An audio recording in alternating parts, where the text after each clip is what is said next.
Salut Étienne. Salut Baptiste. Sais-tu quel est le point commun entre un dinosaure, un alien et un sorcier? C'est toutes des choses qui n'existent pas. Non, c'est Jean-Guillaume. Tu veux dire John Williams? Oui, c'est ça. Jean-Guillaume. Jean-Guillaume. I deeply love. J'adore ça. J'adore. I deeply, deeply, deeply love. Jean-Guillaume, lance ton initiative, Guillaume. mon cher. Ouais, Jean-Guillaume. Oh! T'as fait combien? 18, toi? Ah, 6. Tu as enfin Enfin. récupéré l'initiative, Étienne. C'est passé Qui l'eût proche. cru? Qui l'eût cru? Oh mon Dieu, je suis assez content. Hey, salut tout le monde. Bienvenue à bord de J'adore ça. C'est Étienne qui anime. Ça va bien? Ça fait genre 7 mois que Étienne a pas dit le texte d'introduction. Mais oui, c'est ça. Bienvenue à bord de J'adore ça. Un podcast animé par des humains, sauf quand Baptiste a des problèmes techniques. Ça, hein, vous le savez. On est bien heureux que vous soyez des nôtres. Le sujet d'aujourd'hui, c'est John Williams. Est-ce que c'est lui le meilleur compositeur cinématographique? C'est On une va en excellente parler. question. Ben oui, Ouais. oui, tout à fait. Avant de commencer, mon cher, j'aimerais ça qu'on y aille d'un quiz. Ah, t'as un quiz pour moi. J'aime ça Je sais. quand tu me fais des petits quiz, c'est le Quiz sur Jean-Guillaume. fun. Jean-Guillaume. L'homme, le mythe, la légende. Ce serait vraiment cool si, en France, il était connu sous le nom de Jean-Guillaume. Non. Attends, Étienne, on l'aurait retraduit avec d'autres prénoms anglais. C'est sûr. Ça aurait été Frédéric Smith. C'est ça. C'est bon. Bon, allons-y. J'ai 7 Oui, questions pour toi. un petit OK? quiz. Vas-y, Donc, dis-moi des fois, il y a ça. des choix de réponse. Des fois, il faut que tu trouves toi-même la réponse. Des fois, c'est vrai ou faux. C'est parti. OK. John Williams a été en nomination pour une tonne de prix prestigieux. Pour lequel Oui. a-t-il eu le plus de nominations? Est-ce que c'est les Oscars? Est-ce que c'est les Golden Globes? Est-ce que c'est les Emmy ou les Grammy? Ah, c'est drôle, dans ma liste, j'avais les Saturn Awards. Mais, OK, attends. Fait que là, tu m'as dit Oscar, Golden Globe, Emmy. Et Grammy. Je vais dire les Golden Globes. Non. En quatrième place, c'est les Emmy avec 6 nominations seulement. OK. En quand troisième même. place, les Golden Globes avec 25. Ah oui, En hein? deuxième, les Oscars avec 54. 54. Ben voyons, 54. 54. Puis ça, c'est deuxième place. La première place, c'est les Grammy avec 71 nominations. Ben non. Ouais. 71 nominations. Ça n'a pas rapport. Mais le pire, c'est, vis-à-vis tout ça, combien de fois il a gagné? Puis ça, c'est ma deuxième question. Mais avant d'aller dans la deuxième question, j'ai un fun Ouais. fact pour toi. John Williams est la seule personne de l'histoire à avoir été nominée pendant 7 décennies d'affilée. Hein? Il a été nominé dans les années 60, dans les années 70, dans les années 80, puis Ah, c'est jusqu'à fou, les années ça. 2020. 7. Puis avant, le record, c'était 6, puis c'était lui qui l'avait. Donc, c'est Avant le vraiment record, c'était cool. 5, c'était aussi lui qui l'avait. Ouais. Ah, c'est bon. Mais- Ouais, vas-y. Même question, mais cette fois, pour quel prix a-t-il gagné le plus? Est-ce qu'il a gagné le plus d'Oscars, de Golden Globe, de Emmy ou de Grammy? Encore une fois, je t'annonce, mais moi, j'ai mes Saturn Awards qui sont dans le coin, puis je pense que c'était ça que j'avais vu qui avait beaucoup gagné. Mais écoute, je vais dire les Oscars. C'est une mauvaise réponse. Les Oscars, il en a gagné seulement 5 sur 54 nominations. Il y a Ouais, une ça, moyenne le au ratio bâton est de pas, 10%. Là. C'est moins de 10%. C'est vraiment mauvais. Mais les Grammy, il en a gagné 26. C'est une fois sur Ah 3. ouais. C'est quand même bon. Ouais, Là, ouais. je suis curieux. Là, tu mentionnes les Saturn Awards. Qu'est-ce qu'un Saturn Award? J'ai pas regardé le détail, Étienne. Je suis même pas allé voir c'est quoi les Saturn Awards. J'étais juste curieux de les plus grosses récompenses dans l'univers du cinéma, mettons, sur des films ou quoi que ce soit, c'est quoi? Puis il y avait l'air d'avoir les Saturn Awards dans la liste sur Wikipédia. Mais c'est vrai que je suis même pas allé checker c'est quoi les Saturn Awards. Puis il avait l'air d'en avoir plus que les Oscars et les Golden Globes. Mais ça doit être un truc genre, c'est lié à la science-fiction. Tu as peut-être des Saturn Awards pour des livres, puis des films. Ouais. Ah ouais, ok, je comprends. Ça doit être ça. Ça. Se peut. Mais quotez-moi pas là-dessus. Là, Ah, c'est bon. Yes. Prochaine question. Vas-y. Oui. Pas de choix de réponse, faut que tu me trouves tout seul ta réponse, Baptiste. T'es un grand, t'es capable. Oui. Pour quelle actrice John Williams s'est-il empêché de partir à la retraite et de qui il aurait dit qu'il ne voulait pas que quiconque d'autre que lui écrive de la musique pour elle? Hein? Carrie Fisher? Non, parce que... Non, ben... Ouais, non? Là, je comprends la direction dans laquelle tu l'envoies, là. Mais tu sais, je me disais, ben non, il l'a rencontré dans les années 70, c'est pas empêché de prendre sa retraite, mais tu voulais dire comme... Non, enfin, mais oui, mais par la suite, en tout cas, bon, bref. Oui. Non, c'est pas Non, Carrie je sais Fisher. pas. Je sais pas. Daisy Ridley. Ah oui, Daisy Ridley? Ah oui? C'est Rey dans Star Wars. Oh, oui, Ce qui s'est passé, c'est qu'ils ont tourné le film, ils avaient un rough cut. Puis là, ils voulaient un compositeur. Bien sûr, ils voulaient John Williams. Puis ils sont allés lui montrer le rough cut du film. Puis John Williams, en partant, il était pas tant chaud à l'idée. Parce que dans sa tête, c'était comme, non, je ne veux pas m'embarquer dans une autre trilogie, oublie ça, ça va être trop long, ça va être des années encore, je suis vieux.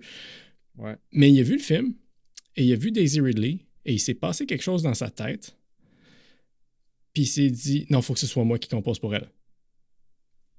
Pas pour Ray, là, pour Daisy. Ouais. C'est fou, ça. Donc, je sais pas si ma théorie, OK, puis j'ai aucunement vérifié ça, là, mais probablement que la première fille de qui il est tombé amoureux ressemblait comme 2 gouttes d'eau à elle. Puis il était comme oh mon Dieu, puis là il s'est dit OK non, c'est moi qui compose pour elle.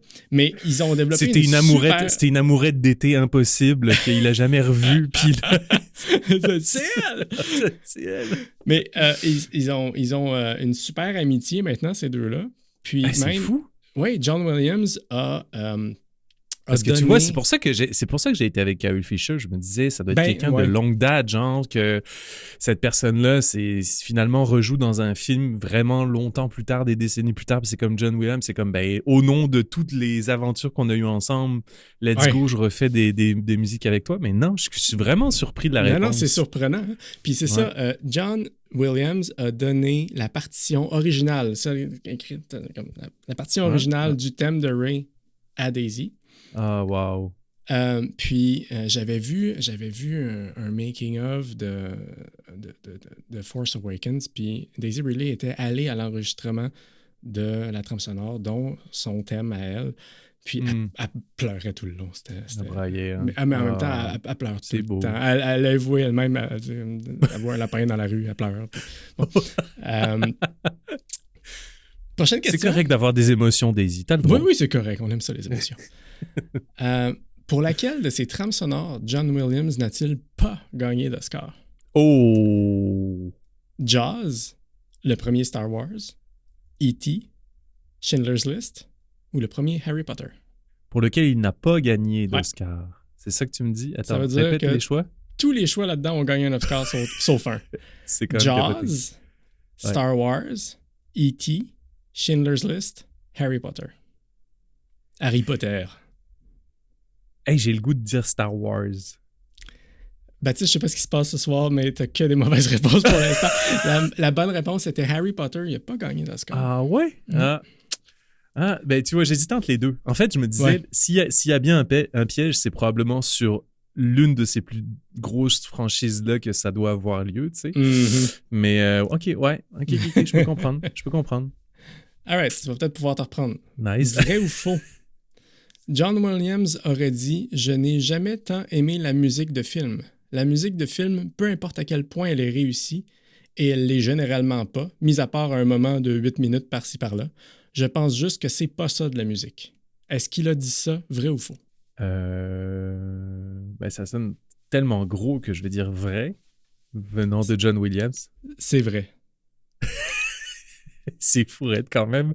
Parce que attends, si on met en contexte, en allant voir la page Wikipédia de quand tu ouvres sa discographie / filmographie, ce sur quoi il a participé, il y a tellement de niveaux de scroll. c'est interminable. C'est impressionnant comment il a composé cet homme-là.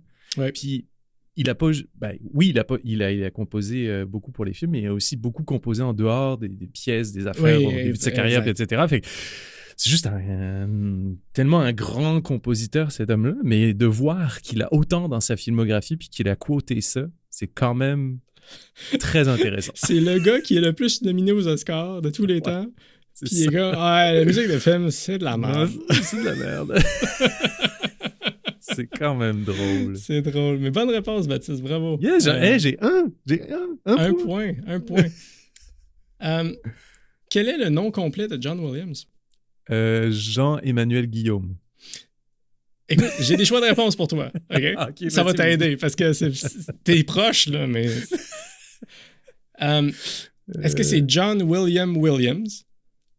Est-ce que c'est John Tanner Williams? Est-ce que c'est John Niles Williams? Ou est-ce que c'est John Miles David Williams? Miles David. Non, pas Miles Davis, Miles David Williams. Oui. J'irai avec le troisième. Donc, John Niles Williams. Ouais. C'est une mauvaise réponse, Baptiste. C'était quoi? C'était John Tanner Williams. Ah, bon. Maintenant, tu le sais, par contre. Je trouvais que tu le disais avec un air de « Ah, ça pourrait être ça la bonne réponse. » Regarde, la dernière fois que je t'ai fait un quiz, t'as, je pense, tout deviné, puis c'est parce que soudainement, apparemment, je donnais la réponse dans mes réponses. En tout cas, dans ton nom verbal. Exactement. Non, screw that. Alors, dernière question pour toi. Vrai ou faux? Quand Williams a joué les premières notes de la trame de Jaws à Spielberg pour lui montrer, après seulement 6 notes, on s'entend 3 fois, on s'entend, Spielberg a dit « Arrête de jouer, c'est parfait, on y va avec ça. » Vrai ou faux? Vrai. Faux, c'est l'inverse. Spielberg pensait que c'était une blague. Ah ouais? Ah, fait qu'il a arrêté pour dire « Arrête, c'est une blague, genre? » Il l'a pas arrêté, il a écouté le truc, OK. Puis il a dit comme c'est une blague, c'est pas vrai, ça se peut pas, c'est pas ça à quoi je m'attendais. Puis Williams lui a dit j'ai regardé le rough cut de ton film. Tu y vas pas dans la subtilité et la finesse dans ce film-là. J'y vais pas dans la subtilité et la finesse dans ma musique. Wow. Puis Spielberg a fini par avouer OK, non, t'as raison. C'est la bonne chose. On y va comme ça. Ouais. Ah, c'est bon.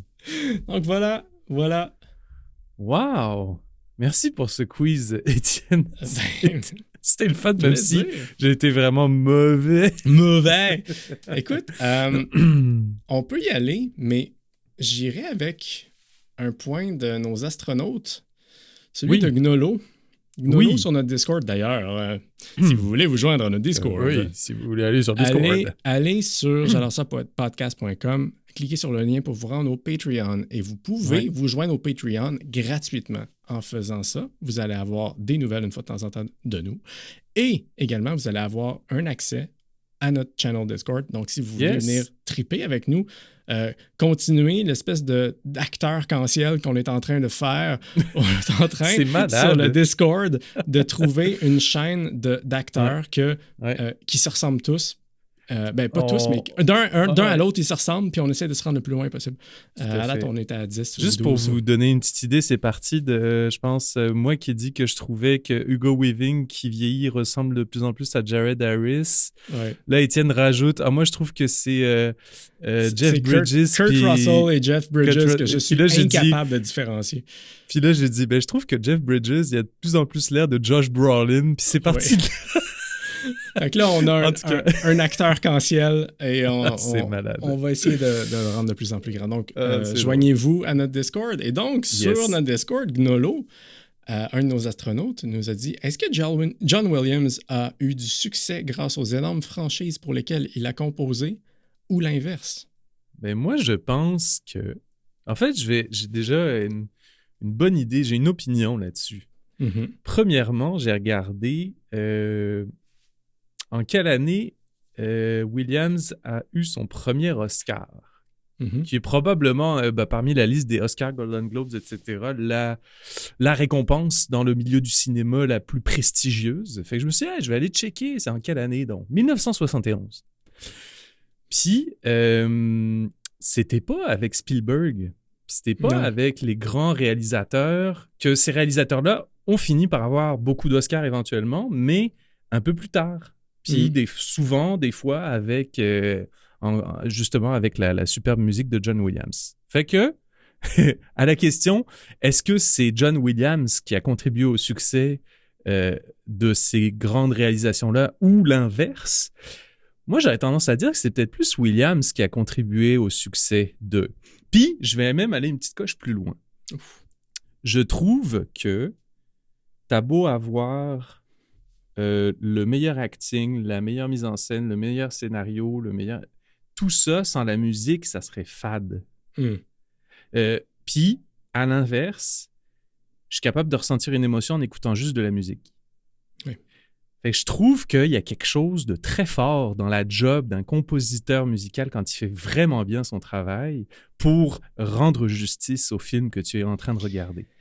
Tu sais, je sais pas si tu te rappelles, Pierre Raymond qui avait dit, je pense la citation la meilleure de l'entrevue qu'on avait avec lui, qui, dans le fond, lui est quelqu'un d'effets visuels, qui avait dit que lui, c'était un amplificateur. Ouais, donc, son travail, c'était d'amplifier la vision du réalisateur. Et je pense que la musique, c'est le même point. Tout à fait. Puis, même là, tu sais, il y a plein d'exemples où, si c'était pas John Williams, oublie ça, je suis convaincu que le film aurait été un flop. Donc, Star Wars. Ouais, probablement. Probablement, je suis vraiment d'accord avec toi. Ouais.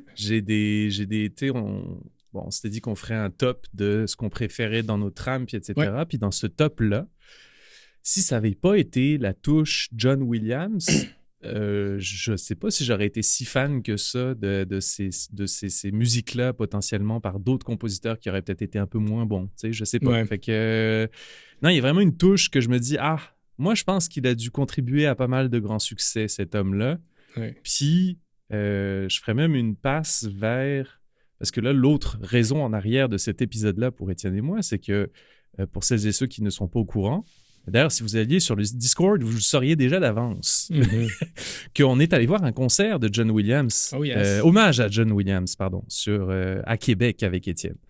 Fait que c'est ça. Puis moi, ça m'avait marqué le chef d'orchestre qui arrive sur scène, qui commence à parler de l'œuvre de Williams, puis qui dit en juste 2 notes, puis là, d'un seul coup, l'orchestre au complet fait juste les 2 premières notes de jazz.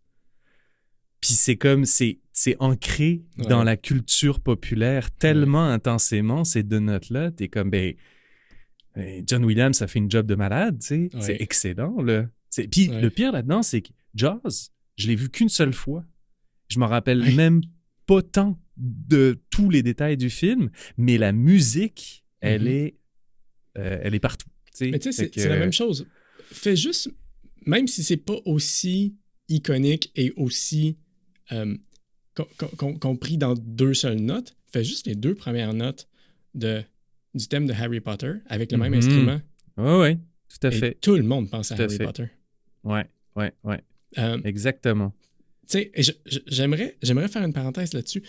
Il n'y a qu'une seule autre trame sonore qui a cet effet-là, à mon propre avis, puis là, vous pourrez me contredire dans les commentaires, mais qui n'est pas de John Williams.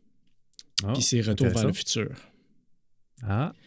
L'espèce de petit...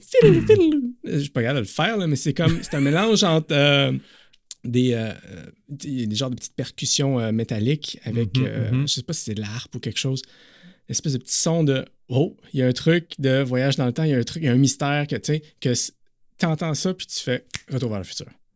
Ouais. C'est dans les rares trucs que... Puis même, si je fais un retour dans le passé, à l'époque pré-streaming de musique et à l'époque même téléchargement illégal, je me rappelle, j'avais un de mes amis, je le nommerai pas parce que téléchargement illégal, j'avais un de mes amis qui avait téléchargé, il est gros fan de John Williams, il avait téléchargé tout plein de musique de lui, dont Retour vers le futur. Puis j'étais allé, on était chez lui, puis j'étais comme, Retour vers le futur, c'est pas John Williams.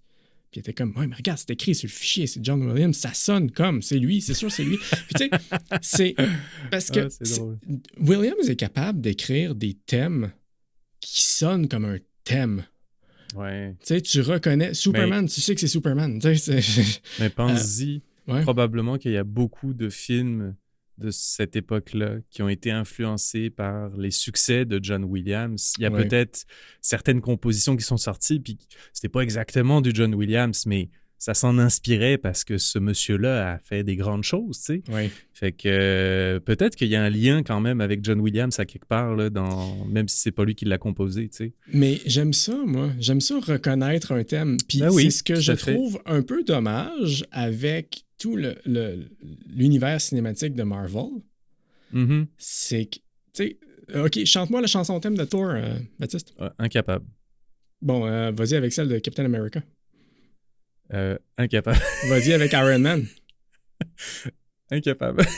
OK, c'est toute une trompette à un moment donné qui part un peu fort, puis quelque chose d'héroïque, mais je sais pas. Ils ont quelque chose, exactement, mais c'est fait pour être oublié. Puis c'est ça que je trouve dommage. C'est comme s'ils ne voulaient pas que la musique prenne le premier plan, alors que ça ne prendra jamais le premier plan, ça va juste amplifier ce que tu essaies de faire. Là, je veux pas jeter des tomates pourries à Marvel. J'aime bien l'univers de Marvel, c'est pas ça. Je trouve ça dommage qu'il n'y ait pas comme le thème de Iron Man, que tu dises que le thème d'Iron Man. Je comprends ce que tu veux dire. Probablement que ça vient aussi du fait qu'ils ont tellement essayé justement de faire rejoindre toutes leurs histoires, soit à travers des concepts multiverse ou d'essayer d'entremêler tous les univers de Marvel, que ça fait en sorte qu'au final, toutes les musiques aussi se ressemblent au final. OK, mais est-ce qu'à un moment donné, vous allez revenir à des silos puis des trucs plus concentrés sur des histoires plus précises? Parce que ça pourrait être le fun aussi. Oui, ça pourrait être cool. On ne repart pas là, dans le multivers de on croise tout le monde puis tout le monde a la même toune. Exact. Tu sais, je pense que le compositeur actuel qui est le plus hot en ce moment, c'est Hans Zimmer. Ouais. Qui fait de la musique depuis Christopher Nolan! Exactement, que c'est le chouchou de Christopher Nolan.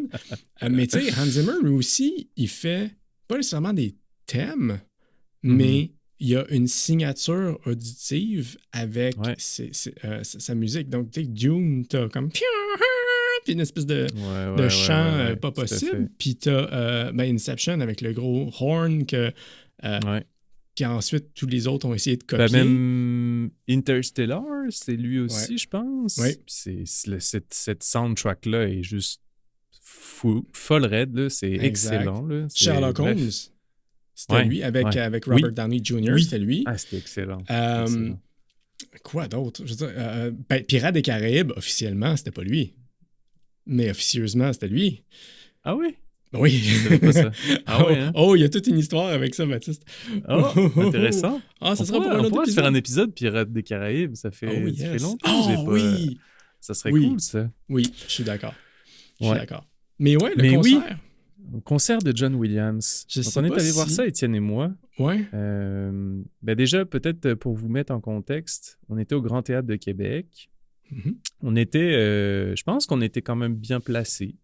Oui, vraiment. On était quand même bien placés. Puis, fait que c'est ça. Tout le monde arrive sur scène. Il y a évidemment des instruments à cordes, des instruments, des cuivres, un peu de tout. Tu te rends compte que John Williams a quand même utilisé une palette très large de sons à sa disposition. Et évidemment, des chœurs. Oui. Des chœurs, parce que John Williams, il s'en donne à cœur joie. Jamais de pique, jamais de carreau. OK, c'est fini les jokes de papa, c'est bon.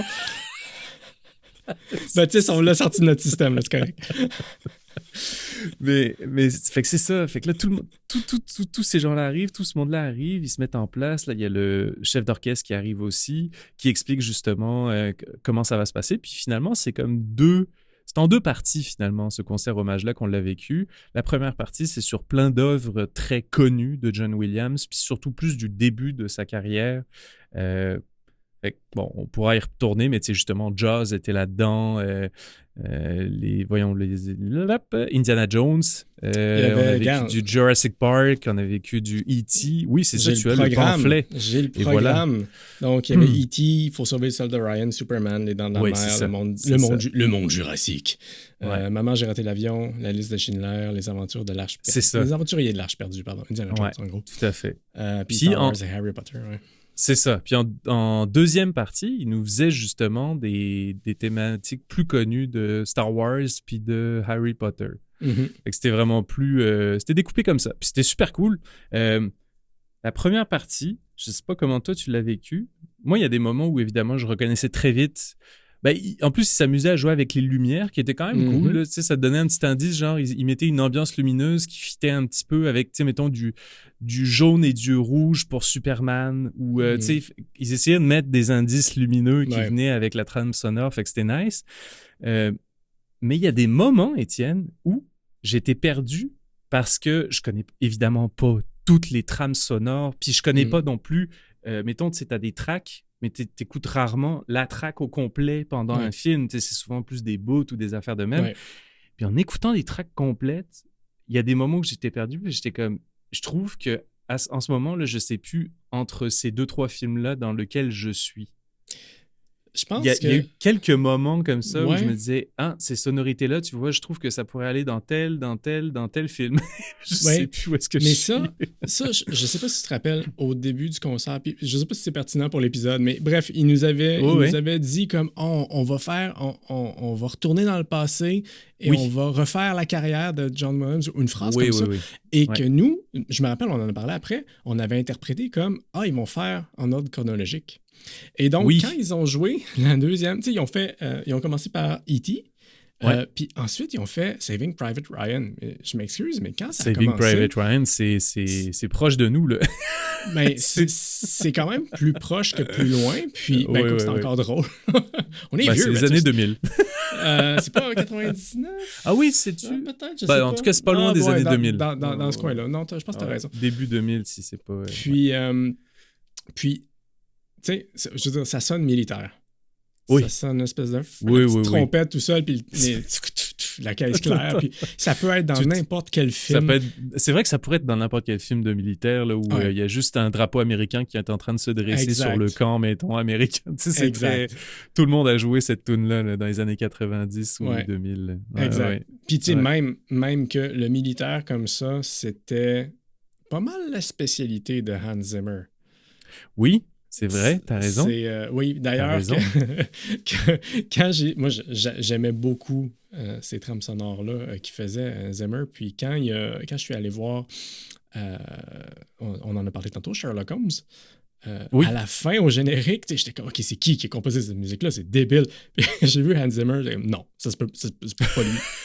C'est pas lui, ça se peut pas. Mais c'est vrai que Sherlock Holmes, ça sort un petit peu de ce que tu es habitué de Hans Zimmer, mais la track est folle là, aussi. Là. C'est juste que c'est vrai que c'est moins dans le style que de ce que Hans Zimmer faisait d'habitude. C'est ça. Mais tu sais, ça, c'est quelque chose que je trouve que Williams, c'est très facile de reconnaître son style.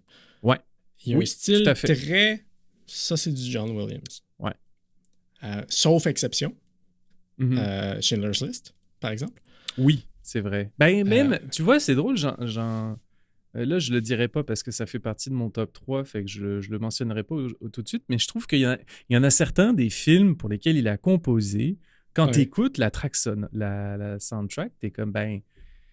OK, oui, je pourrais reconnaître éventuellement Williams, mais c'est pas dans ce qu'il fait d'habitude. Oui, c'est pas aussi explosif, c'est pas aussi... tu sais, Williams, c'est quand même...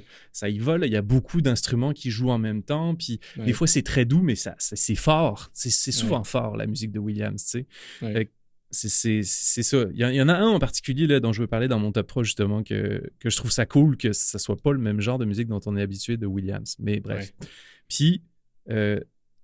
c'est drôle, j'ai eu le feeling, on pourra parler aussi de la deuxième partie après, là, mais Williams, tu sais, je disais, il a une large palette. Fait que, mettons, il a les bon, il a les violons, les violoncelles, etc. Puis la façon dont ces violoncelles-là jouent ensemble, ça fait un style souvent qui est Williams, qui fait partie de sa palette. Fait que là, c'est la même chose pour les cuivres ou les trompettes, les corps, tout ce que tu veux, toutes ces affaires-là qui sont en arrière. Puis avec aussi des fois justement, le triangle ou bien je sais pas comment appeler ça, les petits tubes de métal. On va dire glockenspiel. Ouais, on va dire que c'est ça. Ça doit pas être ça, mais on va dire que c'est ça.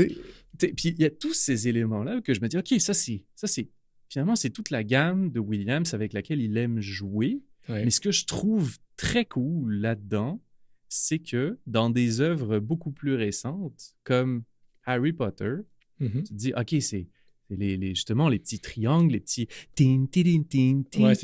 t'écoutes ça, puis tu te dis, c'est pas si nouveau, ça faisait déjà partie de sa palette. C'est juste qu'il l'a amplifié pour le besoin de l'école des sorciers, tu sais. Ouais. Mais ça existait déjà dans sa palette, parce que je me rappelle écouter d'autres affaires, puis il y a des moments dans des soundtracks que je connaissais pas tant, je me dis, crime, j'entends ça, puis ça aurait pu me faire penser à Harry Potter, mais je sais que c'est pas Harry Potter. C'est plus vieux que ça, tu sais. Ouais. Et ça, je trouvais ça cool de me dire, on voit la palette de Williams, puis il a juste décidé des fois de se dire, hey, j'ai pas tant utilisé le triangle, je pourrais l'utiliser pour une prochaine composition, tu sais. Il y a comme quelque chose de, hey, je vais me mettre à mettre plus de l'avant tel instrument, on dirait des fois. Je trouvais ça vraiment excellent. J'ouvre une parenthèse parce que je me rappelle plus de son nom. C'est Bodvarsson. En tout cas, celui qui a composé Mandalorian. Oui. Tu sais, là. Oui. Je pense qu'il racontait qu'il était juste comme assis avec sa flûte. C'est pas alto, c'est ténor. Ou, tu sais, les flûtes à bec, là, Yamaha en plastique là, que les enfants apprennent à l'école. Il y a ça, mais version géante. Gigantesque. Gigantesque. Puis il faisait juste comme 2 notes avec ça, juste pour passer le temps, puis il était dans la lune, puis le thème est né comme ça, juste parce qu'il avait décidé de jouer avec un instrument avec lequel il jouait jamais. C'est le genre de truc c'est que... drôle, ça. Ben c'est peut-être... Mais Harry Potter, ils avaient mentionné c'était quoi le nom de l'instrument. C'est pas du triangle, c'est un truc, on le voyait pas, c'était comme caché derrière. Je dis triangle, c'était juste un exemple, mais oui, tout à fait. C'est quand même un genre d'instrument vraiment spécial qui, oui, sonne très Williams, mais qui a comme juste une petite sonorité intéressante. Puis j'aime ça quand les compositeurs font ça, puis ils vont chercher un son unique, parce que c'est un film unique. Ouais, vraiment. C'est vraiment, cool. Tout à fait. Ah, ça, j'ai vraiment aimé un ça. film unique en 8 parties. Oui, c'est ça. Mais oui. J'aimerais juste faire une autre parenthèse parce qu'on a un autre astronaute qui a participé à la discussion. Oui. C'est Jean-Philippe qui nous a mis un défi de faire l'épisode sans dire les mots Star Wars. Je pense qu'on a déjà échoué, ça se peut. On a déjà échoué, c'est sûr. Oublie ça, c'est impossible. Puis Potomax qui dit, vous avez juste à dire la guerre des étoiles. Bah ouais, c'est une bonne idée, on pourrait contourner par ça. Non, mais oublie ça, JP. Oublie ça. Mais ouais, fait que ça, c'était... Ouais, c'est ça. Bon, première partie. Puis deuxième partie, on a revécu plus du Star Wars plus classique, du Harry Potter plus classique. Dans le rappel, ils nous ont refait du Star Wars qu'au début, on se disait, voyons que cette tune-là de Star Wars, elle n'est pas là. Puis finalement, évidemment, elle était dans le rappel. Fait que, tu sais... Ouais, non, mais... Attends un peu. Moi, j'en avais plusieurs, là. J'en avais plusieurs que j'étais comme, voyons, qu'il n'est pas là. Ils n'ont pas fait la marche impériale. Ils n'ont pas fait la marche impériale. Oui, tout à fait. Scandale. Ah ouais. Scandale. J'exige être remboursé de ce cadeau d'anniversaire que tu m'as fait, Baptiste. Oui, c'est ça. Mais vraiment, moi, j'ai été transporté. Je trouvais ça malade, ce concert-là. Ça m'a... Régulièrement, j'ai eu des frissons. Juste parce que t'entends une track, ça te refait penser à une scène, puis juste l'association des deux mentalement, ça me faisait frissonner. Je trouvais ça vraiment, vraiment super. C'est le pouvoir de la musique, hein?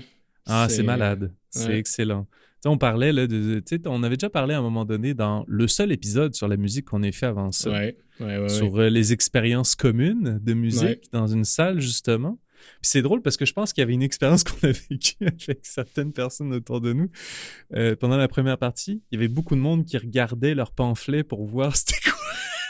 C'était quoi la track encore? La deuxième, celle de Saving Private Ryan, tout le monde était comme « Hein? » Puis là, les flashlights s'allumaient. « Hein? C'est quoi ça? » Mais c'est parce qu'ils nous avaient tellement mélangés avec... Oui, c'est ça. Si c'était comme « Hey, on va dans tous les sens », tout de suite, j'aurais dit Saving Private Ryan. C'est ça. Donnez-nous des directives claires parce que là, on est perdu.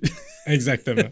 Où est-ce qu'on s'en va, là? Où est-ce qu'on s'en va avec tout ça? Mais quelle belle expérience, Baptiste. C'était malade. Cool.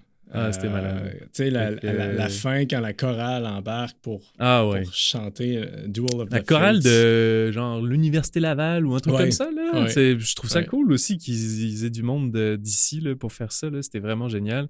Ouais. Moi, la chorale, pourquoi je les attendais le plus depuis le début du concert, c'était pour la track de La Menace Fantôme. C'est ça. Duel of the Fates. C'est ça. C'était juste... Tu sais, je les ai vus puis je me suis dit, hey, j'ai hâte à cette tune-là. Pour vrai, ça va être malade. Exact. Ouais. C'était malade. Fait que si vous avez la chance... Ça s'appelle l'Orchestre Philharmonique, si jamais vous voulez regarder. Joke de papa, j'adore. Joke de papa. Ça. Puis ils font beaucoup de... Tu sais, ils font aussi les projections de films, puis c'est eux qui font la soundtrack par-dessus, fait que t'es dans une genre de salle de spectacle, tu vois le film, puis t'as la soundtrack qui t'est faite par un gigantesque orchestre. Fait que bref, ils font plein de concerts de ce genre-là, c'est vraiment nice. C'est très, très cool. Ouais, vraiment. Chapeau! Chapeau! Top 3, Baptiste? T'es prêt à aller dans le top 3? Oui, Commence je suis par prêt ton à aller numéro dans le 3, top s'il te 3. plaît. Mon numéro 3, justement, ça va être celui que je trouvais un peu plus en dehors, je trouve, de ce que Williams fait habituellement. OK. Plus doux, plus simple, plus style un peu espion.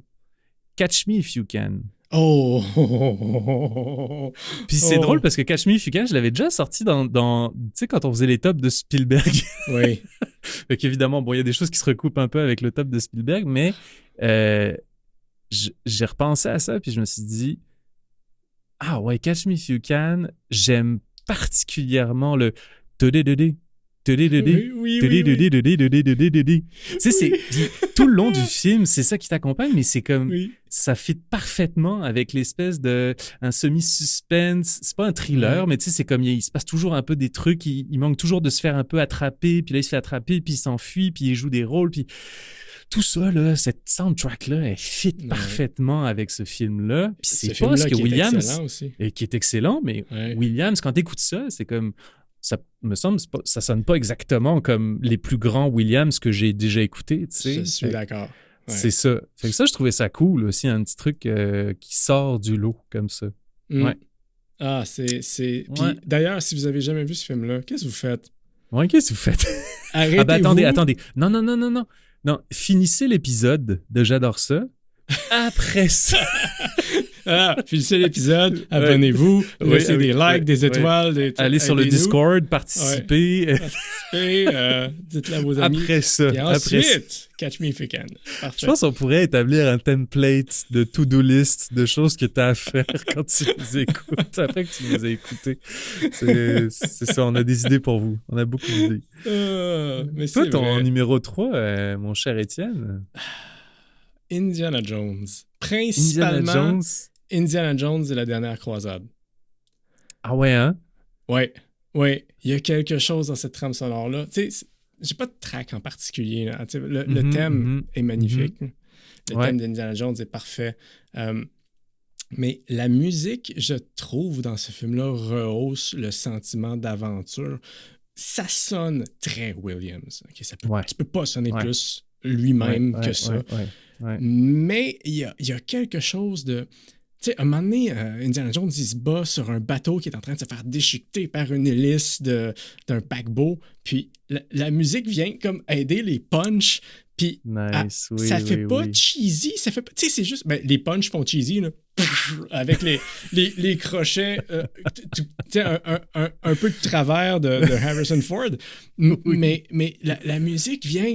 ajouter au sentiment d'aventure. Même chose, tu sais, comme les thèmes quand il y a les nazis puis ces affaires-là, tu sais, il y a quelque chose qui vient chercher. Même que, tu sais, il y a un rappel de ça, je pense, dans Phantom Menace, quand on voit l'armée de robots, il y a quelque chose dans la musique qui sonne très, genre, hey, c'est la musique de nazis des Indiana Jones.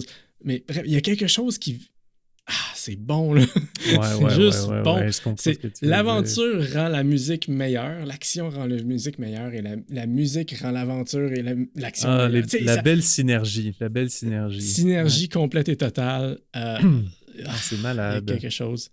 C'est malade. Mais oui, Indiana Jones. Ah ouais, c'est cool ça. Ouais. Ben oui, c'est un très bon choix.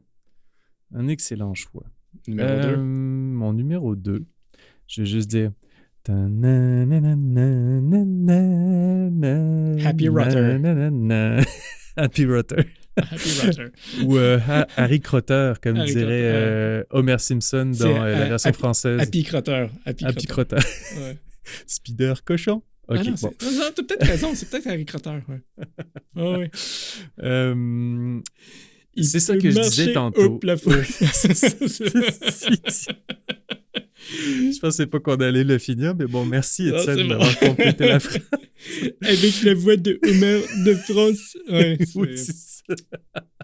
Il y a beaucoup de Québécois en ce moment qui sont à deux doigts d'éteindre l'épisode de J'adore ça pour juste arrêter d'entendre la voix de Homer française. La voix de Homer française, parenthèse, là, mais la voix de Homer française, si tu l'acceptes, moi ça a été très difficile, j'ai vécu un an là-bas, si tu l'acceptes, moi, je la trouve excellente. Un bijou. Oui, mais il faut que ça passe le filtre. Il faut que tu te dises comme, OK, en France, il sonne comme ça et c'est d'accord, je comprends. Oui, tout à fait. Un coup que tu as accepté ça, il est magique. Il est magique. Il est vraiment bon. Il est vraiment bon.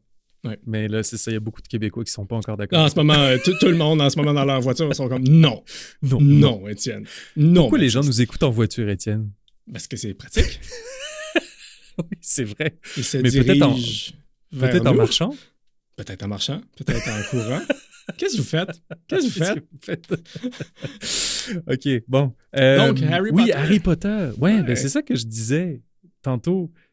Ce qui m'a fasciné dans le concert qu'on a vu, c'est que ça m'a rappelé que John Williams, il avait déjà tous les ingrédients pour le faire. C'est juste qu'il avait pas encore...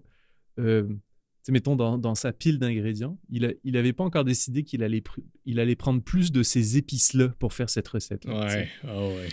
Puis là, il l'a mis, puis le thème de Harry Potter, puis j'irais même pas plus loin que le premier, parce que là, je suis un vieux qui parle de ses expériences nostalgiques de quand j'ai vu pour la première fois l'École des sorciers, mais ce thème-là, moi, il me transportait. J'étais au cinéma, j'étais jeune, j'étais ébahi.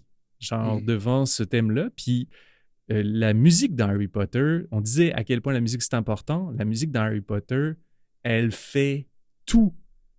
Si tu veux justement te dire, OK, mais comment est-ce qu'on rend un effet genre un peu de magie, de sorcier, la musique là, de John Williams, c'est ça qui fait là-dedans. Là.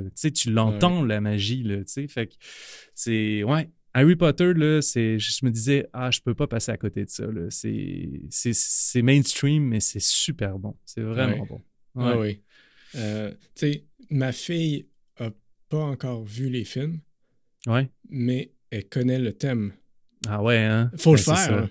C'est... D'ailleurs, on va régler ça en fin de semaine. Non, mais attends, c'est ça aussi. Mettons, reprenons un petit step back, là, mais John Williams... C'est sa capacité, probablement, des fois, à ce que ses tunes soient connues sans même que tu aies vu le film qui correspond à la tune qu'il a composée.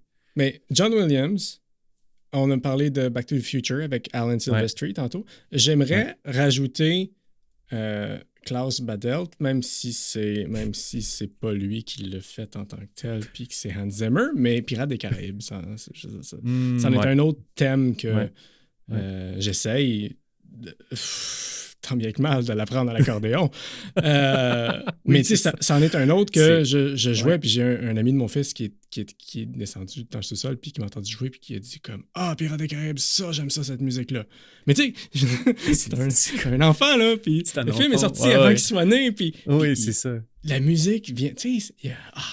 c'est cool. C'est vraiment les chansons cool. Thèmes. Yes! Puis Harry Potter, je suis d'accord avec toi. C'est une des bonnes. C'est ça. Toi, ton top 2? Je sais pas si je vais te surprendre ou si tu vas faire comme « Ah oui, tellement. » Attends, je me prépare. Home Alone. Ah oui? Ah oui. Mais OK, je comprends. Oui, je comprends.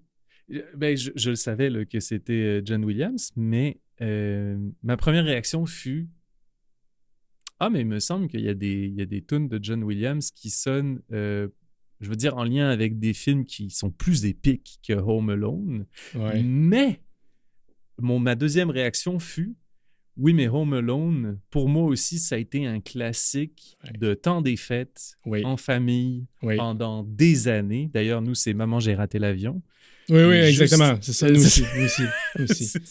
Puis la belle Kevin, puis oui. C'est ça, exactement. Ouais. Puis ce film-là, pour vrai, je l'ai vu beaucoup de fois. Puis je suis d'accord que la musique là-dedans, elle joue un super bon rôle. C'est vrai. Maintenant que t'en parles, ouais, tout à fait. Puis, tu sais, je suis pas un gars de musique de Noël. OK? Non, je comprends. La musique de Noël, pour moi, ça sonne tout pareil. C'est soit tu l'aimes, soit tu la détestes. C'est ça, c'est brûlé. Là. Mais Home Alone, c'est de la musique de Noël qui sonne comme de la musique de Noël, mais que j'aime. Ouais. C'est fou, là. John Williams m'a réconcilié avec Noël.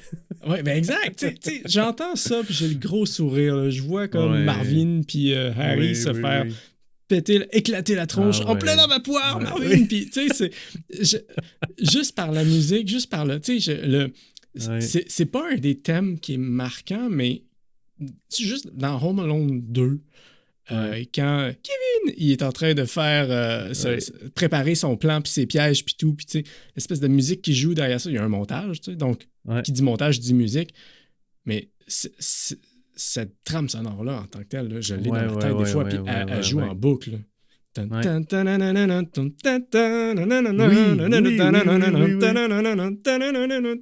que je le vois, genre, juste courir dans la maison au début, se faire écœurer par ses grands frères, ses grandes sœurs, puis là, finalement, toute la famille s'en va, puis ils se rendent compte vraiment plus tard qu'ils ont oublié Kevin qui est tout seul chez eux, genre. Puis, mais oui, c'est vrai, t'as raison. C'est bon. C'est bon, avec le vieux monsieur qui passe l'appel puis il pense que c'est un tueur, genre, alors qu'au final, c'est juste le plus gentil des vieux monsieur. Exact. Peut-être une apparence de Père Noël, d'ailleurs, en passant, mais bon, tu sais, un petit... C'était probablement très voulu. Eh oui, Home Alone. C'est bon, j'aime ça. Toi, Baptiste, ton dernier. En fait, mon premier dernier. Je vais encore aussi y aller avec le début d'une franchise, mais Star Wars A New Hope.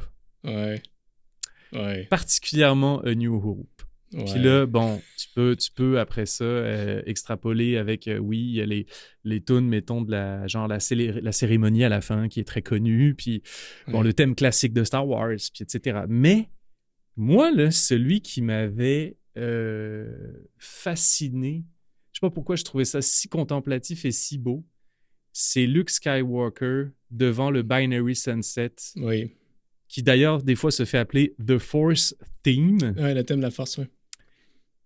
Puis c'est juste la petite... je sais pas si c'est une trompette ou un peu importe quoi là, qui joue. Ça doit être un corps français. Un corps, genre, ou quelque chose comme ça. Là. Puis juste ça, là, à chaque fois que je l'entends, c'est frisson, automatique. Il n'y a pas de... Puis je repense à cette scène-là, puis moi, elle me fascine. Pour vrai, là, quand j'étais jeune, j'adorais cette scène-là. Je sais pas pourquoi.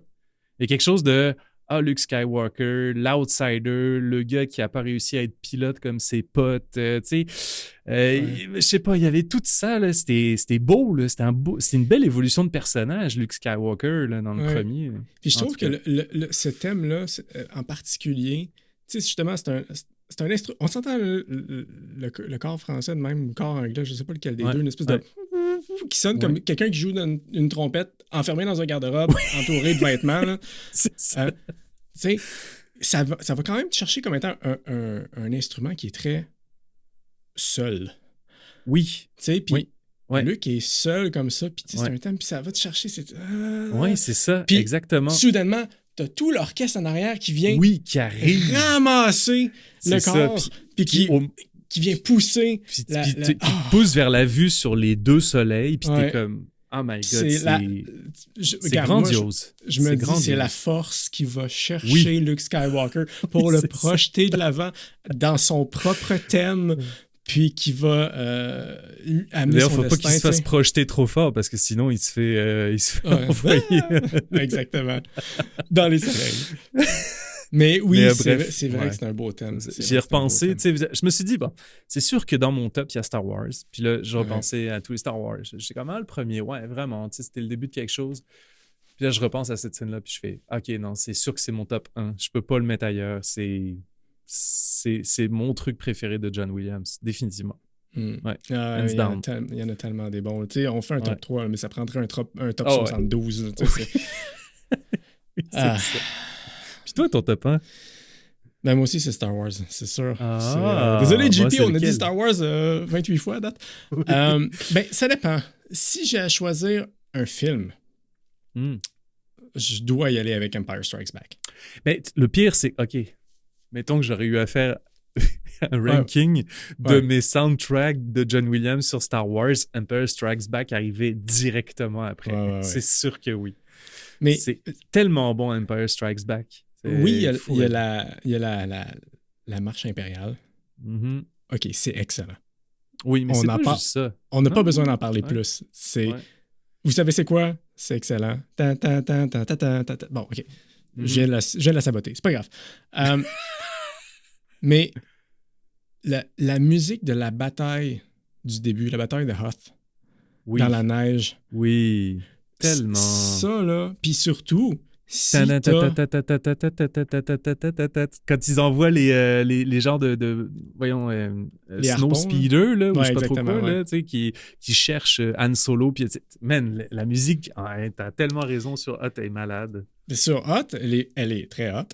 Puis, Mhm. la chasse dans les astéroïdes. Ouais. Tan, tan, tan, tan, tan, tan, tan. Oui, Tu sais, c'est c'est tellement vrai. bon. Puis, Puis la cité dans les airs, là, cité dans les nuages aussi. ouais. Puis le thème de Yoda et de la Force quand il soulève le X-Wing. Puis tu sais, c'est... Oui. Oh, Oui. il y a Oui. quelque chose là, dans C'est tout, vrai. tout le film. Parce qu'on s'entend, c'est un film qui est très lent, qui est très lourd par moments. Puis la Oui, musique mais- va te permettre de surfer là-dessus. Dans puis la de première vivre trilogie, quelque chose. Tu sais, Ouais. quand on dit que dans un film, ce qu'on aime, c'est, mettons, le développement des personnages. Dans la première trilogie, Mm. je trouve que le film qui participe le plus au développement des personnages, c'est Empire Strikes Back. Ah ben c'est sûr, c'est sûr. Parce que le premier, oui, il set les affaires, il y a des trucs qui se passent, ok, cool. Mhm. Mais le deuxième, ça s'étend, ça part. Il y a du drame dans tous les sens. Il y a Han Solo cryogénisé. Il y a tout ce que Ouais. tu veux là-dedans. Puis bon, le dernier, c'est juste le feu d'artifice, mais Ouais. tous les personnages ont déjà eu le temps d'évoluer à ce moment-là. Là. Fait que, Mm. ouais, Empire Strikes Back, excellent choix. Ouais, mais c'est ça. Puis si vous êtes quelqu'un comme moi qui avait joué à Shadows of the Empire, principalement juste les premiers niveaux, Mhm. la musique là-dedans, là, c'est la même que tu sais, c'est... Ouais. Fait ouais. qu'Empire Strikes Back, mais si tu me demandes, OK, dans ce cas-là, c'est quoi ta track préférée? Ouais, as-tu une track préférée? Oui, Duel of C'est the laquelle? Fates, c'est Phantom Menace. Je veux dire, tu peux pas... Ouais. Tu sais, Ouais. on se rapporte en 1999, là, ça passait à Musique Plus. Ouais. Ah, c'est Ça fou quand passait même, hein. à la télé. Il y avait un Ouais, clip ouais, de, ouais. tu sais, de v'là un peu c'est le compas, capoté. v'là John Williams qui dirige l'orchestre, puis v'là des Ah, c'est trucs capoté. behind the scenes. Tu sais, c'était super impressionnant. Tout le monde se disait, waouh, ce film-là va être épique. Parce que Mhm. ça, c'était sorti juste avant le film, tu sais. Bon, finalement, c'est le film fou, était ce qu'il était, mais tu sais, pour le meilleur et pour le pire, mais Ouais. Ah. Duel of the Fates. Vraiment. Duel of the Fates, là, j'aimerais qu'on en parle un peu plus parce que j'ai réécouté la chanson, puis il y a comme toujours les trois mêmes affaires. T'as Mhm. la chorale qui chante les trois mêmes... c'est ça. Puis t'as le... Oui. Puis t'as l'espèce de petit mélodie principale. Et c'est que, Ben ou oui, c'est presque, ça. à 95%, qu'une combinaison de ces trois affaires-là. Ces c'est- trois mais patterns-là. Mais c'est brillant.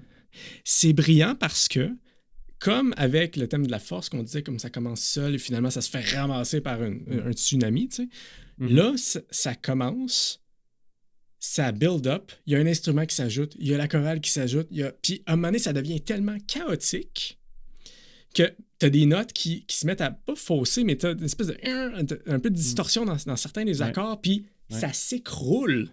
Ouais. Et ça recommence juste un instrument. Ouais, exactement. Puis ça fait ça 3 fois. Ah, c'est fou. C'est fou. Jusqu'à ce que tu sentes par les 4-5 dernières notes, OK, là, c'est fini. Ouais. Là, le combat est terminé.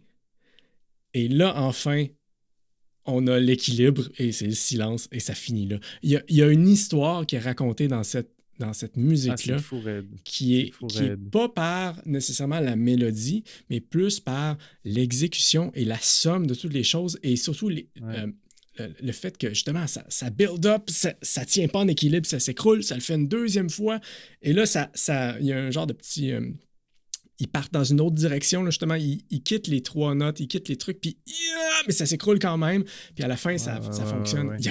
C'est magique, réécoutez-la. C'est excellent, mais qu'est-ce que je voulais dire par rapport à ça? Et tout ça venant d'un gars qui a dit que les musiques de films il trouvait que la majorité du temps, c'était de la merde. Mais tu sais, c'est ça. Il dit sauf un petit 8 minutes par-ci par-là, puis je pense que c'est de ça qu'il parlait. Puis c'est là qu'il va de son meilleur. Puis j'ai pas mis dans mon top 3 Schindler's List. Ouais. Mais j'ai failli le mettre parce que, je veux dire, le thème de Schindler's List, c'est justement une track. Duel of the Fate et Schindler's List, c'est proche. Là. Qu'est-ce qui a probablement contribué à l'Oscar de Schindler's List? C'est sûr List, que c'est ça. C'est la sûr musique. Que c'est ça. C'est tellement beau. Ah oui. Oui. Bravo. Bravo Jean-Guillaume. Bravo Jean-Guillaume. Merci pour ton œuvre. Ah, bravo! Fini la mission principale, c'est réglé, Baptiste. Yes. Maintenant, chers astronautes, on vous invite à chiller avec nous à bord du USS I Love It dans la section VIP. USS I Love It. On va jaser.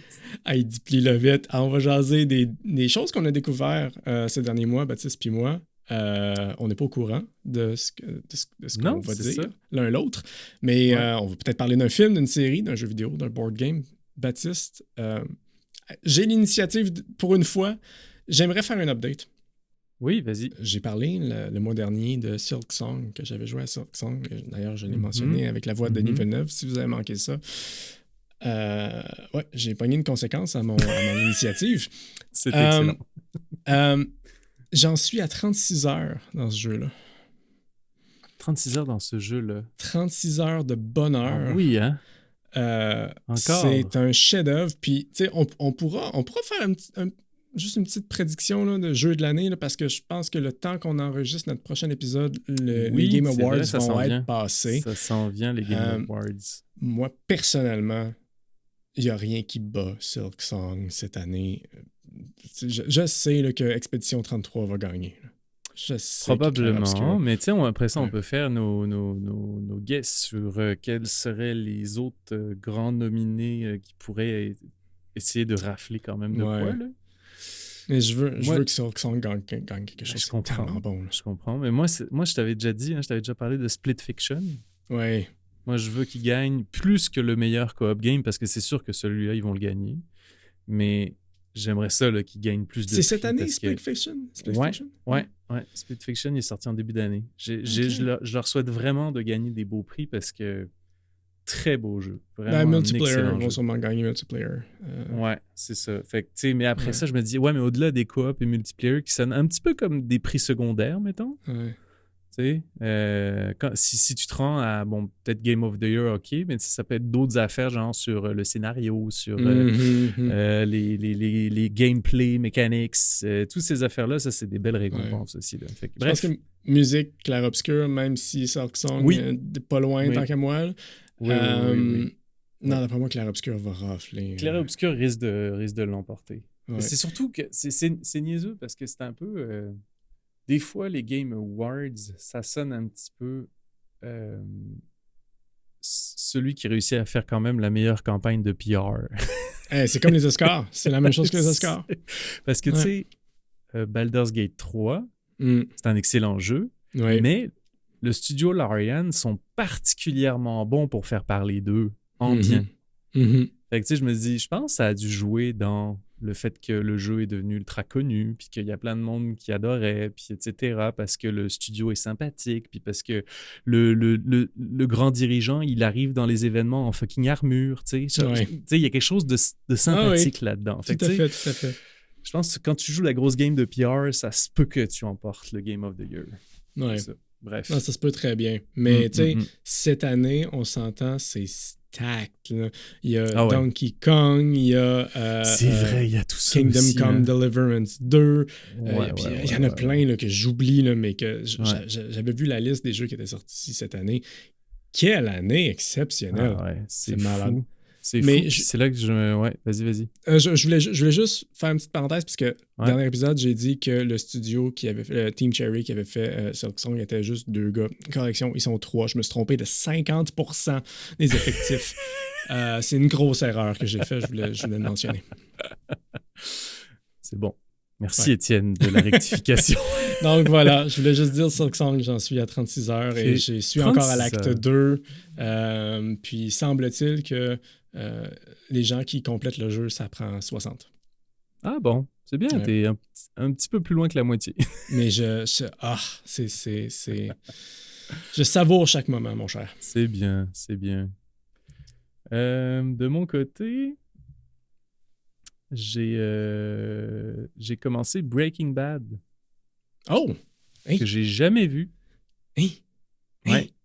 Puis, tu sais, évidemment, je veux dire, on en a tous entendu parler de cette série-là. Je suis Oui. retourné voir les reviews pour une énième fois, puis c'est genre 9.5 sur 10. Ça n'a pas de sens à quel point elle est bien notée, cette série-là. Il y a juste 5 saisons. Et je me dis, je m'embarque pas dans un trop gros contrat de enfin découvrir une série qui a l'air d'avoir marqué beaucoup d'esprits positivement. Fait que je veux pas que tu me voles de punch. Fait que je vais juste dire que j'ai commencé le premier épisode de Breaking Bad. C'est ça. Regarde, Baptiste, tu vas C'est- pouvoir ouais. m'en parler librement parce que moi, je l'ai pas vu non plus. Ah, tu l'as pas vu? Ok, bon, c'est Non. bon. Parfait. Tu sais, dans la vie, il faut Ok. faire des choix. Là. Des fois, il y a des choses comme... Ben, exactement. J'avais pas fait ce choix-là jusqu'à maintenant. Ouais. Fait que, ouais, Ok. ouais, Breaking Bad, j'ai le goût de... Ben oui, je te ferai des updates régulières là-dessus. Là. Ah, j'aime Ouais. ça. ouais, J'aime ouais, ça. ouais. Excellent, Ouais. excellent. Je J'ai peux hâte pas de t'en savoir dire ce que t'en beaucoup pour penses. l'instant, mais c'est un prof de chimie. Il a l'air Ouais. d'avoir des problèmes de santé. C'est ça. Pour Et l'instant, moi ça qui se résume... pensais- Moi qui pensais que c'était juste quelqu'un qui brisait le 3e album de Michael Jackson. Non, c'est pas... non, c'est pas Non, Breaking c'est pas Bad comme ça. Ah, c'est cool. c'est bon. À toi? J'ai envie de te parler d'un jeu dans ma chronique fan de Nintendo découvre la PlayStation. Oh, oui. Ça fait longtemps. Deathloop. Oui. Deathloop. J'y ai ouais. joué cet été, j'ai pas eu la chance de t'en parler encore. Mhm. C'est, pour ceux qui savent pas c'est quoi, c'est comme le jour de la marmotte Ouais. avec des guns. Avec des guns. Avec des guns. Fait qu'il y a Bill Murray avec un gros shotgun. Ouais, exactement. Non, mais tu sais, c'est un jeu, tu travailles sur une plage dans une île nordique avec aucun souvenir de ce que tu fais là, puis tout le monde veut te tuer. Puis quand tu meurs, la journée recommence. Puis si tu survis la journée, ben la journée recommence. Puis dans le fond, tu comprends à un certain point que déjà tu veux arrêter la boucle. Puis que si tu veux arrêter la boucle, faut que tu tues dans la même journée 8 personnes clés. Puis si tu réussis à faire ça, ben, tu brises la boucle. Mhm. Et donc, tu gagnes, dans le fond. Mais c'est ça, c'est un first-person shooter. Mais en même temps, c'est un jeu d'enquête. C'est vraiment intéressant. Il faut que tu trouves des Ouais. indices de comment trouver telle personne, qui est où, comment faire quoi, comment trigger même genre faire quelque chose qui va faire en sorte que tu le fais le matin, dans l'après-midi, il va se passer un truc si tu fais tel truc le matin, ou des trucs comme ça. Ouais. C'est ça. La journée est divisée en 4 sections. Fait que t'as le matin, le midi, le soir, puis la nuit. Puis, tu peux trouver des armes, puis trouver de l'arsenal, mais quand la journée est finie, tu perds tout. Puis ça, c'est un peu ce qui m'a empêché d'embarquer au début. Ouais, Ça m'a pris vraiment beaucoup de temps à embarquer. C'est ça. C'est ce qui m'est arrivé, moi, mais je suis pas allé plus loin. Mais c'est ça, exact. Puis, je m'étais forcé à jouer parce que j'avais rien d'autre à faire à ce moment-là. Puis, il y a un déclic à un certain point qui fait que tu passes de je comprends pas ce jeu-là à là, je sais comment jouer. Là, c'est le fun. Puis, je suis vraiment tombé amoureux de ce jeu-là soudainement, alors que je croyais que ça allait être ordinaire. Mais pour vrai, super bon jeu. Il y a une progression possible quand tu atteins un certain point où tu peux conserver une partie de ton arsenal d'une certaine façon en faisant certains trucs. Bref, puis c'est là que le jeu commence à... Tu sais, à un moment donné, tu commences à comprendre, OK, comment faire pour être meilleur. Puis pas juste ça aussi, tu deviens juste meilleur. Tu sais qui est où, quand, puis... Donc, il y a quelque chose qui fait en sorte que tu finis le jeu, puis tu maîtrises absolument tout, puis t'es inarrêtable. C'est vraiment cool. Nice. Ça, c'est un nice feeling. Faudrait que je le réessaye. Deathloop. Très cool. Je vais te parler d'un film que j'ai écouté, que je n'avais pas encore vu, qui a l'air d'être connu quand même par quelques personnes, qui s'appelle The Mist. Ah oui, oh my God. Oui. Puis je m'étais juste fait dire la fin est capotée. C'était tout ce que je m'étais fait dire. C'est la fin la plus... Puis j'ai lu par la suite que Stephen King s'est dit c'est la fin que j'aurais dû écrire dans le livre. Oui, exact. C'est basé sur une nouvelle de Stephen King, je pense. Oui, tout à fait. Puis c'est sorti en 2006, 2008, 2008, c'est ça. Je pense. Oui, quelque chose comme ça. Oui, tout à fait. Puis là, tu vois ça. Fait que c'est un film que il y a un brouillard qui s'abat sur une ville. Puis c'est le fun parce que c'est un genre de... C'est pas complètement un huis clos, mais c'est un genre de huis clos dans un supermarché où il y a plein de gens qui sont enfermés. Puis il se passe plein de phénomènes surnaturels dans le brouillard. Quand tu rentres dans le brouillard, dans le fond, il se passe plein de choses. Mais tant que tu restes en dehors du brouillard, fait que par exemple, les gens qui se sont enfermés dans le supermarché ne sont pas atteints par le brouillard, ben t'es en sécurité. Fait que toute cette histoire se passe comme ça. Puis c'est drôle parce que je regardais le film, puis je me disais... Je le regardais sur mon projecteur, puis etc. Puis je me disais, c'est drôle parce qu'il y a certains codes, puis il y a même un grain dans ce que je regardais qui aurait pu filer un petit peu série B. C'est pas une critique quand je dis ça. C'est juste le visuel, puis même des fois un peu le acting. L'acting, tout à fait. Il y a la nouvelle blonde qui n'est pas vraiment sa blonde, mais qui est toujours parfaitement coiffée.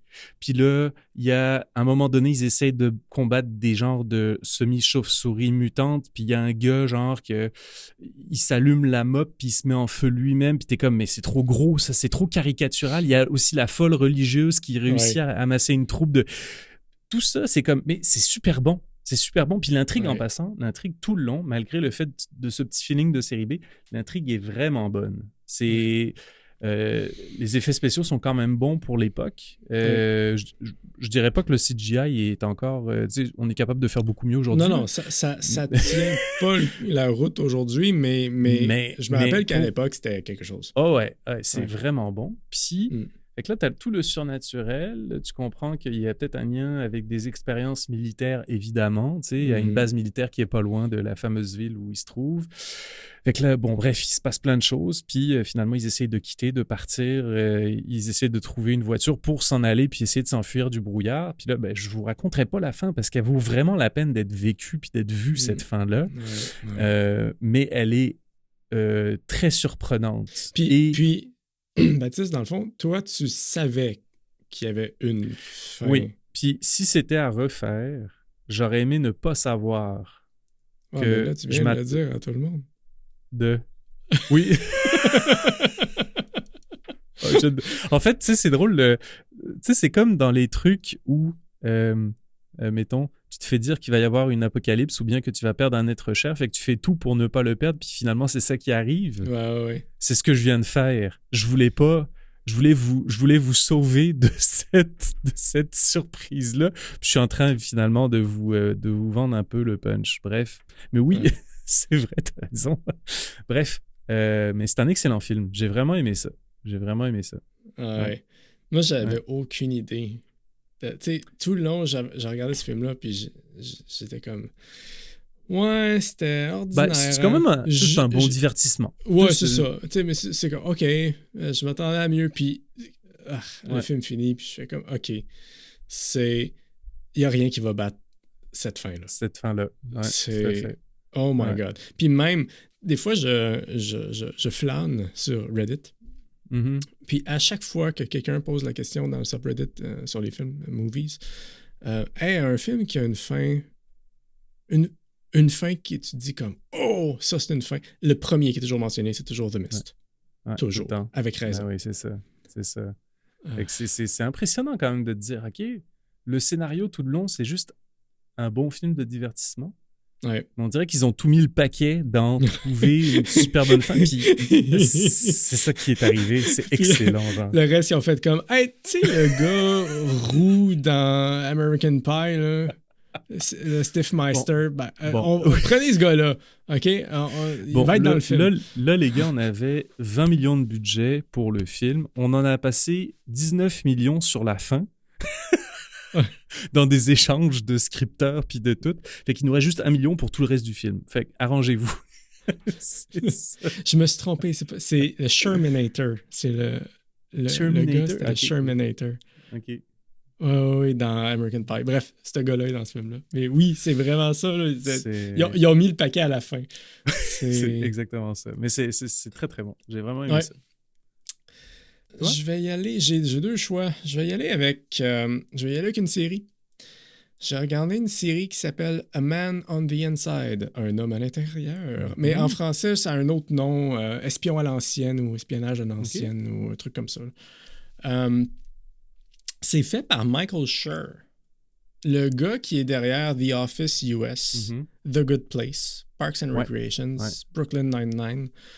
Tu te dis, il peut pas rater son coup. Il n'a pas raté son coup, mais c'est différent de ce qu'il a fait avant. Ouais. Je l'avais commencé, mais je ne l'ai pas fini. OK. En fait, probablement qu'en startant la série, malheureusement, j'avais mis mes attentes à... Hey, je vais voir peut-être un The Good Place, mettons. Puis non, c'est pas ça. C'est pas ça. Exact. C'est pas ça. Puis je pense qu'il aurait dû faire une mise en contexte au début. Dire que oui, c'est Michael Schur. Oui, il y a Ted Danson dedans, qui était l'architecte dans The Good Place. Exact. Ouais. Qui joue un excellent rôle dans The Good Place, d'ailleurs. Mais c'est un excellent rôle en compagnie de mon amour d'adolescence, Kristen Bell. Oui. Cette fille-là est magnifique. Voilà, c'est dit. C'est noté, Baptiste. Mais c'est ça. En gros, l'histoire, c'est un homme dans la 70aine qui a perdu sa femme, dont la fille le supplie de se trouver une job ou un hobby ou quelque chose pour qu'il passe à autre chose. Puis il se fait recruter par une détective privée pour enquêter sur un vol d'un collier dans une maison de retraite. Et donc, il va vivre dans la maison de retraite. Oui. Il se fait infiltrer pour trouver qui a volé le collier. C'est ça l'histoire. La prémisse est quand même drôle. Oui. Puis ça reste quelque chose de drôle, mais c'est drôle, léger, mais c'est surtout sentimental. Ouais. C'est pas aussi drôle que les autres séries, mais c'est voulu. Ça fait énormément réfléchir sur la vieillesse, puis la situation de nos parents, Baptiste, dans le fond, nos parents en ce moment, où est-ce qu'ils en sont rendus, puis vis-à-vis nous, à notre âge, nous, ce qu'on vit en ce moment, c'est quoi nos struggles, c'est quoi les leurs, puis comment vivre le deuil, puis des trucs comme ça. Il y a quelque chose de super intéressant. Je sais que ça donne pas envie, là, ce que je dis là. Ça donne pas envie de le regarder, mais c'est quand même léger et drôle, mais c'est ça. C'est surtout très, très touchant. Mais j'en dirai pas trop parce que c'est quelque chose qui se... Tu sais, ça se déroule bien, là. Tu sais, c'est pas... Il y a pas des épisodes plus forts que d'autres. C'est juste c'est pas nécessairement une série feel good, mais c'est une série feel good. Tu sais, il y a quelque chose, c'est ça. Mais non, j'ai vraiment apprécié A Man on the Inside. Nice. Ouais. Autre chose? Ouais, dernier point de mon côté. J'ai vu un film qui s'appelle Fumet fait tousser, du même réalisateur, Quentin Dupieux, un réalisateur français qui avait fait Yannick, que j'avais, je pense que j'en avais déjà parlé il y a quelques épisodes. Cet homme-là fait beaucoup dans l'absurde, avec des très bons castings français. Puis, Fumer fait tousser, c'est très drôle. C'est vraiment drôle. C'est de l'absurde, absurde, absurde. Là. C'est la première scène, c'est un enfant qui demande à ses parents de s'arrêter pour aller faire pipi. Il va faire pipi le long d'une genre de carrière de sable qui est creusé très profond. Ouais. Puis là, en faisant pipi, il demande à son père « Hey, je vois quelque chose au loin. » Il lui prend ses jumelles, il regarde, puis il voit des genres d'équivalents de Power Rangers qui se battent contre une tortue dans vraiment des soutes là, qui leur collent au corps, mais un peu dégueu, genre parce qu'ils ont la bedaine, puis ils sont pas si beaux que ça, genre. Puis la tortue est clairement en rubber. Puis il s'appelle la Tabac Force. Fait qu'ils ont tous des pouvoirs d'intoxiquer leurs ennemis. Fait qu'il y en a un qui s'appelle Mercure, l'autre qui s'appelle Nicotine, l'autre qui s'appelle... Et puis, écoute, ils finissent par battre la tortue, elle explose, puis ça leur projette tous des intestins, du sang, genre pendant vraiment longtemps dessus. Puis ça projette jusqu'à, genre, le gamin qui était en haut, puis ses parents qui sont dans la voiture. Genre, ils reçoivent des intestins, du sang, puis tout, puis c'est comme... OK, fait que c'est là-dedans que je m'embarque dans ce genre de film-là. Puis là, j'en dirais pas trop, mais pour vrai, c'est excellent. Il y a genre...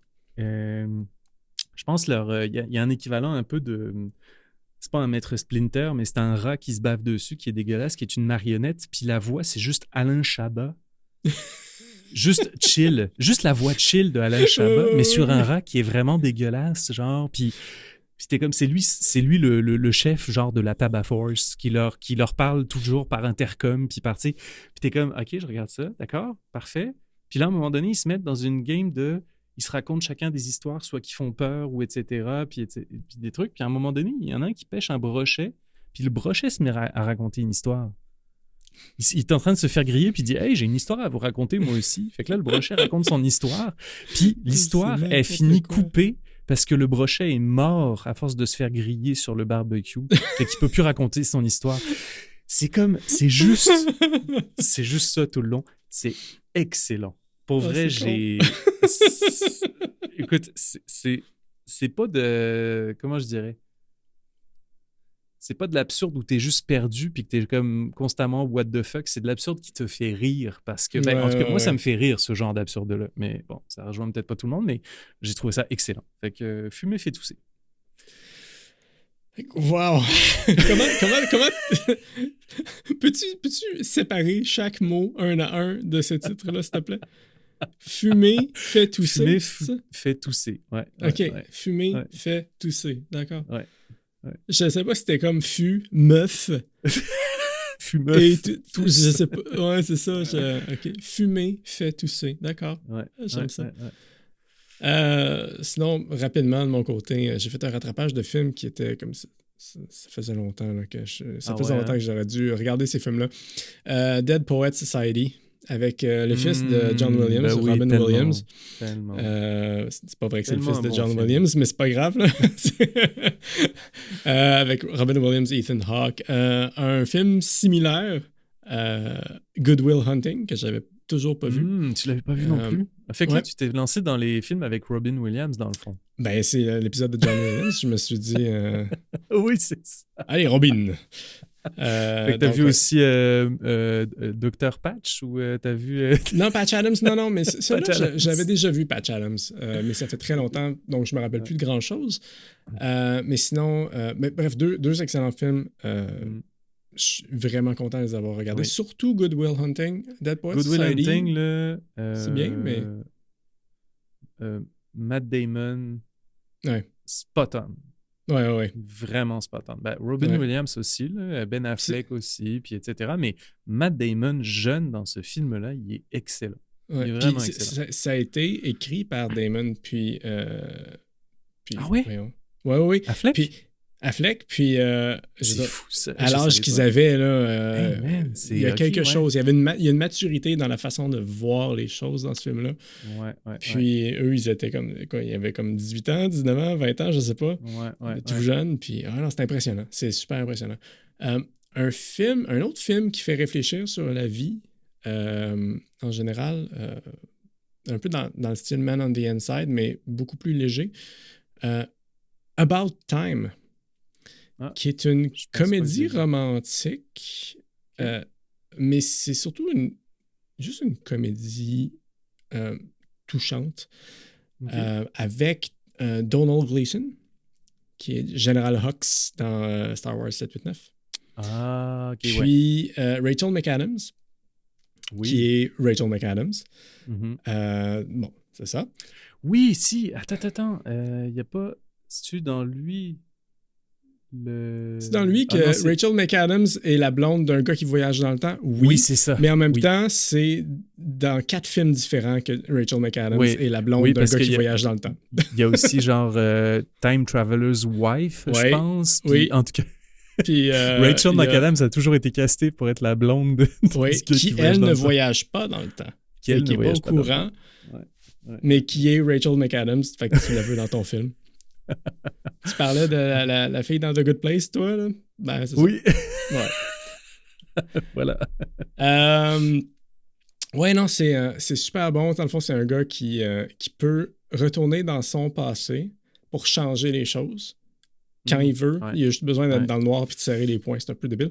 Mais tu sais, il y a plein de choses qu'il pourrait faire que tu te dis comme il peut faire ci, il peut faire ça. Mais lui, tout ce qu'il veut, c'est, dans le fond, être amoureux, avoir une belle vie, puis Ouais. s'occuper de ses enfants. Puis, tu sais, puis c'est super touchant. Ça fait réfléchir énormément. Mhm. Donc, oui, fortement recommandé. Ouais, je l'avais vu, ça fait longtemps. Je peux peut-être le regarder à nouveau. Ouais. Puis le dernier que j'ai regardé en rattrapage comme ça, que j'avais jamais vu, Planes, Trains and Automobiles, qui est un classique des années 80 avec Steve Martin et John Candy, qui... Ça sent tellement les années 80, ce film-là. C'est comme... Tout ce que tu vois, ça jute des années 80 de ta télé, ça sort, là. C'est... Écoute, il doit avoir un effet de nostalgie. Je comprends ceux qui disent que c'était tellement un bon film, mais aujourd'hui, c'est peut-être pas aussi bon que les gens le disent, selon moi, mais il y a quelque chose d'intéressant à regarder ce film-là, puis c'est une lucarne vers une époque. Ouais. Puis, non, je suis très content de l'avoir vu. Ah, nice. Très cool. Yes.